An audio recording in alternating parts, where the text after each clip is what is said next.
The family story is that in first grade, his teacher sent a note home to his parents that if he didn't stop drawing wolves and pay attention, he would not see second grade.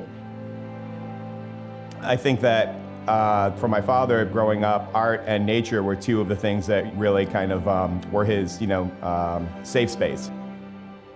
Wolves have been the bad guy for 3,000 years, going back to Aesop's fairy tales. So once you have that ingrained image, in general, it is really hard to get away from that. My dad's vision was that people wouldn't come to Wolf Hollow just to see wolves, but leave much more educated, knowledgeable. He was hoping that with all the educational institutions in the Northeast, that if he built a place where people could come and see and learn, maybe New England would be a part of the country to make a difference for the wolf in the wild. You can talk to people who've only visited us one time. You fall in love with these animals immediately, and I fell in love with them.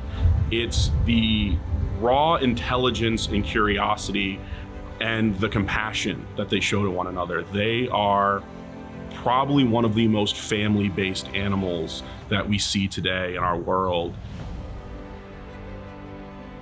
5, 6, 7 years ago, I did everything, pretty much, by myself, just because I wasn't ready to kind of let go and, kind of give up some of that responsibility. So it's been really nice to also foster and enable our volunteer staff to take on more responsibility, to grow as individuals, but also, their ability to work with wolves.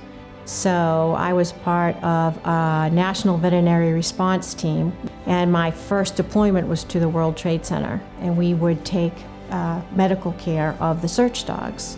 One of the task force leaders and you just form these bonds with people, and I had just lost a dog.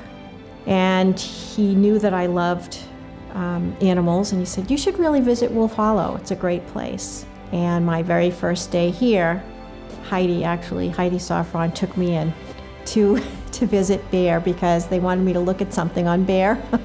So my first day I got to go in with the wolf, and I have not stopped smiling since.